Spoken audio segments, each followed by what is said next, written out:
बहुत कष्ट से रहते हैं भाई जी घर नहीं है। जी मेरा बेटा है सो ससुराल में रहता है। जी छोटा छोटा बच्चा हम पोसते हैं और क्या कहेंगे।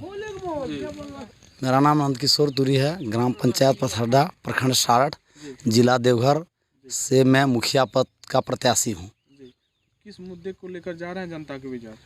मेरा मुद्दा है, मैं फर्स्ट बार जब चुनाव हुई थी, जी पंचायत चुनाव, झारखंड पंचायत चुनाव, जी तो मैं एक शिक्षित साथ साथ पारा शिक्षक पद पे था, जी लेकिन ये तमाम दोआब क्षेत्र था जी और इस क्षेत्र में जी देखते थे एक अनुसूचित जाति से बिलोंग करते हुए जो हमारे लिए जो संविधान में व्यवस्था थी, जो हम लोगों को दिया गया था सरकार से, उन सारे लाभ से हम सभी वंचित थे। तो मेरा उद्देश्य था कि क्यों ना मैं क्योंकि मैं पॉलिटिकल साइंस का भी विद्यार्थी रहा हूँ और अभी भी मेरा पीएचडी का एंट्रेंस दिया हूँ, तो मैं सोचा कि अगर इस तरह करके राजनीति में भी अगर आए तो अपने समाज के लोगों को और इस क्षेत्र में सभी वर्ग के लोगों को, जो चाहे किसी भी वर्ग से बिलोंग करता है, उसको उनकी जो मूलभूत आवश्यकताएं हैं वो सारे चीज़ धरातल पर ला सकूं। इस मुद्दे और उद्देश्य को लेकर मैं आया था। 2010 में आप मुखिया रह चुके हैं। इस दरमियान आपने 5 साल तक क्या विकास किया है इस क्षेत्र के लिए? जी हाँ, मैंने जब हमें मौका मिला फर्स्ट बार और जनता का अपार समर्थन मुझे मिला, शायद देवघर जिला में पुरुष वर्ग में सबसे ज़्यादा मत से था, लेकिन सरकार की जो नीति थी, पंचायती राज पहली बार आई, उस समय किसी भी प्रकार का ना ऑफिस था, छिट फुट जगह पर पंचायत भवन बना था। तो मेरे कार्यकाल में पंचायत भवन बना और उसके बाद किसी भी प्रकार का हम लोग का डायरेक्शन पंचायत चलाने का नहीं था। तो वो मैंने सारी चीज़ बहुत जगह पर मुझे एक्सपोजर विजिट तमिलनाडु भेजा गया और सड़ भी रांची भेजा गया और यहाँ भी बहुत सारी हमें यहाँ ट्रेनिंग मिला। तो वो सारे चीज़ कंप्लीट करके हमने क्या किया, जो भी इस क्षेत्र में सबसे पहले मैंने देखा कि पानी की स्थिति है, सर्वे कराकर मेरी उपलब्धि अगर कहा जाए 5 साल का कार्यकाल में नल द्वारा सबसे पहले पानी की जो जल मीनार जो बना 6.5 करोड़ का, वो धरातल पर उतारने का कार्य किया। साथ ही साथ हमारे इस क्षेत्र में सुरक्षा की दृष्टि से लोग बहुत त्राहित थे। मुझे एक बार मौका मिला, सिद्धू हेम्ब्रम एसपी साहब जब थे उनसे मिले, तो इस क्षेत्र में सुरक्षा के लिए ओपी की भी व्यवस्था मैंने प्रपोजल रखा। वर्तमान जो विधायक मंत्री जो हमारे थे, वो उन्होंने यहाँ ओपी दिए, इसलिए मैं उन्हें धन्यवाद देना चाहता हूँ कि इस क्षेत्र के लिए उन्होंने काफ़ी सहयोग किए। साथ ही मेरे इस समय में 10+2 स्कूल, शिक्षा के क्षेत्र में 10+2 स्कूल बना। मैं अपने कार्यकाल में सभी जो चाहे मध्य विद्यालय हो या प्राथमिक विद्यालय हो, सारे जगह पर मैं जाकर, चूँकि मेरा एडमिनिस्ट्रेटिव का तो पावर नहीं है, मेरा मॉनिटरिंग और सहयोग करने का जो मेरा काम था मुखिया का, मैंने किया। सारे जल सहिया, स्वास्थ्य सहिया या इस क्षेत्र के जनता के बीच कोऑर्डिनेट करके ग्राम सभा के माध्यम से काम करता था। लेकिन महिला सीट होने के कारण मुझे मौका नहीं मिला, लेकिन मेरे ही परिवार के महिला खड़ी थी, जहां चुनाव को प्रभावित करने वाले कुछ गलत शब्दों का भी प्रयोग किया गया, क्षेत्रवाद, जातिवाद और बहुत तरह की बातें हुई, जिसके कारण जो है अपार समर्थन मिला। थोड़ी चूक हो गई, कम मतांतर से मेरे घर की महिला को नहीं मौका दिया गया। तो इस तरह करके पंचायत में बहुत तरह की उपलब्धियां मैंने किया, चाहे ये पेंशन का मामला हो, उस समय में प्रधानमंत्री आवास नहीं, इंदिरा आवास हुआ था, तो इंदिरा आवास का हम लोग बीपीएल वाले को दिया जाता था। हम लोग लड़ाई किए और उसके बाद ये सारे जो चीज़ है, हमने सोचा कि नहीं, बीपीएल तो पूर्व में संरक्षण हुआ है, जिसमें गरीब आदमी छूट गया है। अब आर्थिक सामाजिक जनगणना हो, सेक डाटा जिसको कहा जाता है, उसके माध्यम से आज लोगों को मिला और मिल रहा, लेकिन गरीब वंचित रह गया इस कार्यकाल में। आप शिक्षा से जुड़े हुए थे, आप अपने इस्तीफा देके आप मुखिया लड़े, तो शिक्षा के लिए आप क्या कार्य किए हैं इस क्षेत्र के लिए? जी हाँ, शिक्षा के लिए तो मैंने 10+2 पत्राचार कर मेरे पंचायत पथरडा में मुख्यालय में, जहाँ मध्य विद्यालय हुआ करता था, तो उसको मैंने आज पहले ये हाई स्कूल बना, उसके बाद 10+2 तक ले गया। उसके बाद बहुत सारे विद्यालय में जहाँ ये स्कूल भी बना, स्कूल है, लेकिन उस स्कूल में मूलभूत सुविधाएं नहीं थी। देगरबाद एक मध्य विद्यालय है, मैं जब गुजर रहा था उस समय में देखा चापानल नहीं है। पीएडी को बोला और वहाँ बच्चे को के लिए पानी की तुरंत सामने में व्यवस्था उनका कहे, और पीएडी विभाग ने सुना और सामने में एक चापानल दिए। क्योंकि ये एरिया कुछ मेरा पंचायत का देगरबाद बरदही जहाँ बैठे हुए हैं, इस क्षेत्र कोलैप्स हो जाता है बोर, तो इस साइड में मैंने क्षेत्रवाद की राजनीति को हटाते हुए पानी की व्यवस्था किया। शिक्षा के क्षेत्र में मैं बरकरार हमेशा विद्यालय का मॉनिटरिंग कर, शिक्षा के साथ कोऑर्डिनेट कर, और शिक्षा के क्षेत्र में लोगों को काफ़ी प्रयास किया। इस बार मेरा मैनिफेस्टो में शिक्षा के लिए पुस्तकालय की व्यवस्था करने की बात सोचा हूँ, और सीबीटी का भी व्यवस्था करूँगा, ताकि हमारे ये बच्चे अभी जो आधुनिक ज़माने में शिक्षा का जो परिदृश्य बदल चुका है, उन लोगों के लिए एक कंप्यूटर की भी व्यवस्था की जाएगी, ताकि बच्चे कंप्यूटर के माध्यम से पंचायत भवन में ही अपना प्रैक्टिस कर सके, और सीबीटी के माध्यम से अपने आप को अभी जो कम्पिटिटिव ज़माना है उसके लिए तैयार हो सके। कोविड-19 2 साल महामारी का दौर चला, उस समय तो गांव में बेरोजगारी का चल रहा था, उस दरमियान आपने क्या सहयोग किया है गांव के लिए? कोविड-19 जब चला तब मैंने, चूँकि ये कोविड-19 एक्चुअली एक वायरल इन्फेक्शन था, तो मैं जागरूक प्रत्येक जनता के बीच गया, और उस समय में लोगों को बताएं कि आप जो सरकार के द्वारा दिशा निर्देश था, उनको मैं अपने पंचायत में घूम घूम करके कहते गए, और लोगों को बताएं कि नहीं, आप इसमें से जो सरकार की गाइडलाइन है उनको फॉलो कीजिए। और उस कोविड-19 में भी लोगों के बीच रह करके मैंने मुख्यमंत्री दीदी किचन जो पंचायत मुख्यालय में जो चला, ये सेल्फ हेल्प ग्रुप द्वारा, तो उनको काफ़ी सहयोग का चलवाए। साथ ही साथ विधायक द्वारा जो मिला वो लोगों के बीच में जागृति फैलाकर और लोगों को मदद किए, लोगों के बीच में आए और बरकरार इस क्षेत्र के लिए रहे। यही मेरा योगदान हुआ, जो मुझे बन सका वो कोविड-19 में इन लोगों को किए। तो वर्तमान मुखिया का कार्यकाल अभी तक कैसा रहा? 6 साल 6.5 साल हो रहा है, उस दरमियान आपने क्या देखा है अपने कार्यकाल और इस कार्यकाल? देखिए, मेरा कार्यकाल की बात तो मैंने पूर्व में कह दिया। वर्तमान जो अभी महिला सीट हो गई, महिला सीट होने के बाद महिला सशक्तिकरण की नाम पर महिला की सीट तो हुई, लेकिन यहाँ पुरुष का दबदबा रहा। उनके पति की प्राथमिक शिक्षक में हो गई, उसके बाद पंचायत, उसके पूर्व में ही पंचायत जो है पुरुष का दबदबा में चले गए। हमारे पंचायत में बिचौलियागिरी और ज़्यादा से ज़्यादा चला, और उसके बाद में लोगों का ग्राम सभा, पंचवर्षीय ग्राम सभा किया गया।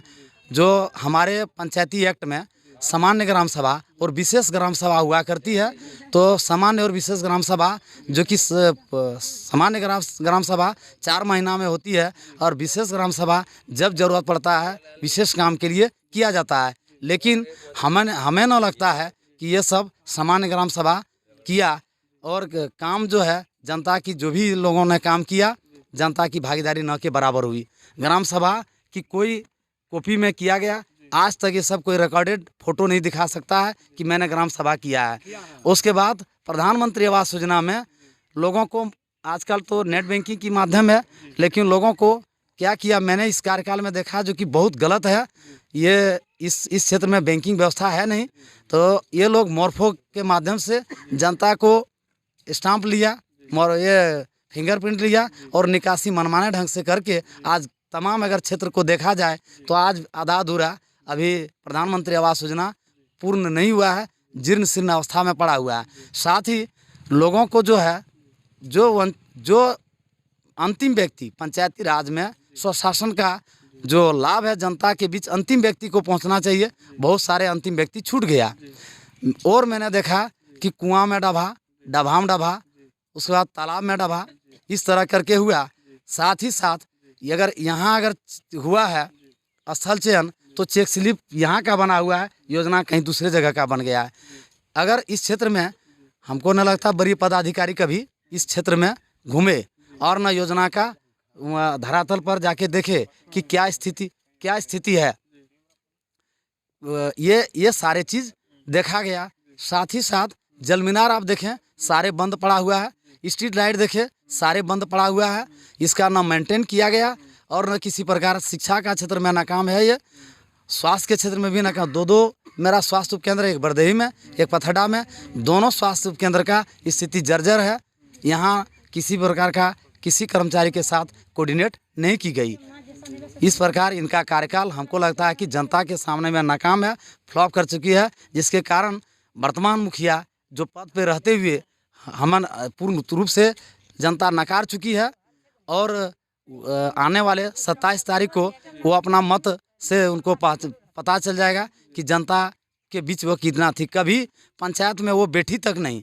यहाँ जो है बिचौलिया का राज रहा, दूसरे द्वारा पंचायत का संचालन हुआ। ये दुख की बहुत ये हमें दुख की बात होती है जो इस तरह करके पंचायत का कहीं नहीं, हमको लगता है पूरे झारखंड में पथड़ा पंचायत के जैसा नहीं है। अब इस बीच में अगर मेरी कोई कहीं पत्राचार या किसी के कहे तो यहाँ से वहाँ तक सब तरह का लोग है, तो क्या बोलेंगे हम अपने जनता, मेरी काम है जनता के बीच में अपने उनके अदालत में आज हूँ। अब हिसाब जनता देगी। बार फिर से आप चुनाव मैदान में हैं तो जनता का आशीर्वाद मिलता है, तो आपका प्रथम प्राथमिकता में कौन सा कार्य शामिल होंगे? जी हाँ, अगर सबसे पहले मैं इस पथड़ा पंचायत की जनता को नमन करता हूँ, प्रणाम करता हूँ कि दोबारा जब मैं इस क्षेत्र में घूमा 7 साल के इस मुखिया नहीं रहने के बावजूद भी ये 7 साल के कार्यकाल में जनता के बीच में आए तो मुझे पुनः इनके द्वारा समर्थन मिला कि आप पुनः आए। जब इनके द्वारा मुझे समर्थन अगर मिलता है तो मैं सबसे पहले अपने मैनिफेस्टो में बहुत सारे कार्य को दिया हूँ और जगह जगह पर लोगों को दिखा दिया हूँ। अगर उन्हीं में से अगर कहा जाए तो मेरा पिछले बार भी यही चर्चा था, स्वच्छ पंचायत, ग्रीन पंचायत, क्लीन पंचायत और गुड गवर्नेंस। उसके बाद था क्या, जब पानी की जो स्वच्छ जल सबके घर में मिले, साथ ही साथ जो है हमारे पंचायत में बैंकिंग व्यवस्था सुदृढ़ हो। उसके बाद जो है बैंकिंग व्यवस्था सुदृढ़ हो, साथ ही साथ जो अंतिम व्यक्ति जो वंचित हो गए हैं योजना से, ग्राम सभा के माध्यम से उनको मिले। उसके बाद मेरी प्राथमिकता रहेगी स्वास्थ्य, जो हम लोग द्वाब क्षेत्र में रह चुके हैं। सबसे पहले स्वास्थ्य व्यवस्था सुदृढ़ हो, साथ ही साथ शिक्षा की जो व्यवस्था, जो हमारे बच्चे बहुत आज स्कूल वगैरह है ही, लेकिन मूलभूत सुविधाएं उनको रहने के बावजूद भी वह अच्छी शिक्षा प्राप्त नहीं कर पा रही है। मैं चाहूँगा वहाँ की जो समिति है, प्रत्येक ग्राम समिति बनती है वो शिक्षा के क्षेत्र में, तो उन लोगों को एक्टिव किया जाएगा। स्वयं सहायता समूह में जो महिलाएं सब है उनके माध्यम से उनको एक्टिव किया जाएगा, ताकि योजना का लाभ अंतिम व्यक्ति के पास पहुंचे और सभी की भागीदारी हो, सबका साथ हो, सबका विकास हो और सब मिल के प्रयास करेंगे और एक अच्छे पंचायत का संचालन की व्यवस्था करेंगे, ताकि कोई भी व्यक्ति वंचित न रहे, पीड़ित न रहो और शोषित न हो। इस बरदेही गांव में जहां आप अपना इंटरव्यू दे रहे हैं, इस गांव हरिजन टोला है, तो इस आप जीतने के बाद आप का कार्य क्या रहेगा? यहाँ तो देखे हैं पीएम आवास का भी शिकायत कर रहे थे मेरे पास कि पीएम आवास नहीं है, बहुत दिक्कत से हो रहा है उसको, शौचालय नहीं है। उसके लिए आप क्या कार्य करेंगे जीतने के बाद? किसी के घर में है जी हाँ सर, अब अगर हमें जनता समर्थन देती है तो चूँकि मैं अनुसूचित जाति से बिलोंग करता हूँ और हमारे जो SC OBC और जो जनरल में भी गरीब लोगों की जो आशा होती है, एक सरकार से आशा करते हैं, किसी जनप्रतिनिधि से आशा करते हैं पेंशन, आवास और उसके बाद में राशन और स्वास्थ्य सुविधाएं। तो मेरी प्राथमिकता रहेगी जो वो व्यक्ति जो गरीब से गरीब तबके हैं, उन्हें मैं बिना किसी प्रकार का पैसा ना किसी को लगने देंगे और बिना किसी प्रकार का दिक्कत किए हुए, उन्हें अगर पूर्व में कोई किसी को दिक्कत किया है उसको भी ध्यान में रखते हुए अगर एक पैसा किसी को नहीं लगने देंगे और उन लोगों को गरीब का घर बनेगा और बढ़िया घर बनेगा। यहाँ के जो जिस टोला में जिस गांव में हम बैठे हुए हैं पूर्ण 1000+ आबादी के गांव की यह है। उन्हें मैं चाहूँगा कि प्राथमिकता के तौर पर उन्हें आवास मिले, साथ साथ शौचालय की व्यवस्था हो, पानी स्वच्छ पानी की व्यवस्था है ही, लेकिन उन्हें और अच्छी तरह से सुदृढ़ कर और उनके तक पहुंचाने का काम करूंगा।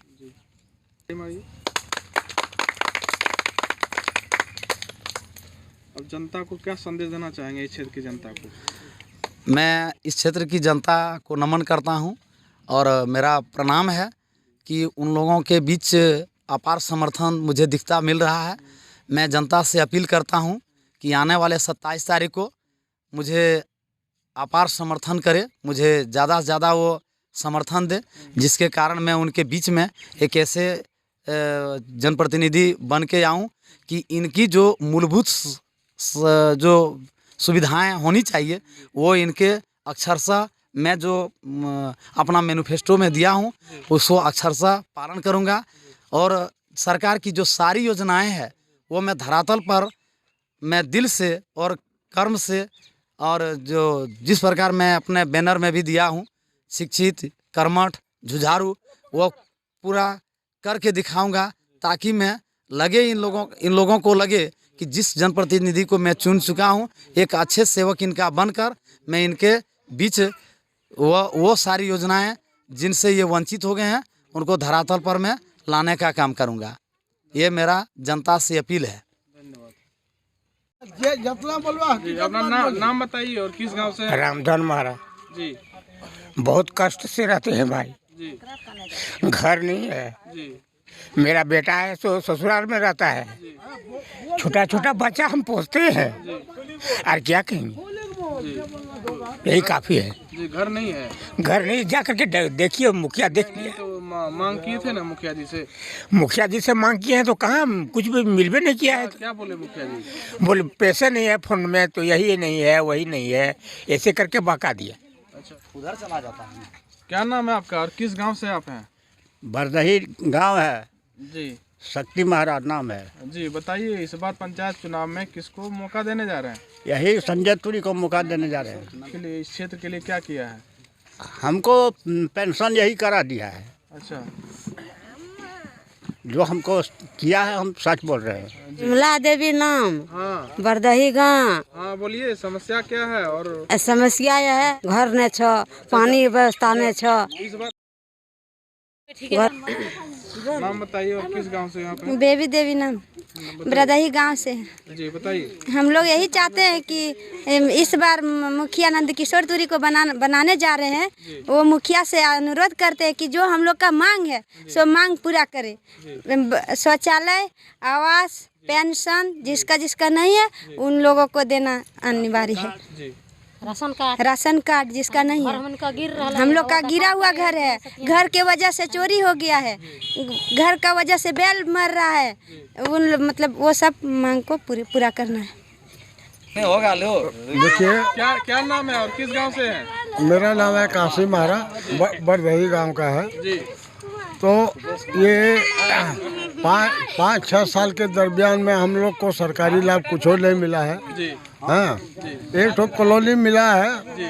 हाँ, मेरा 2 बेटा है, घर गिर गया है। हाँ, घर से बेघर में रहता है।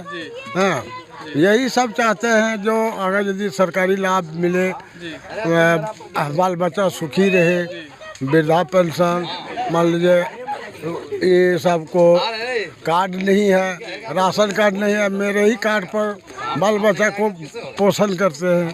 हाँ, यहाँ का मुखिया सुनबे नहीं करता है, तो अब तो मुखिया का पावर खत्म हो गया, अब नया मुखिया बनने जा रहा है।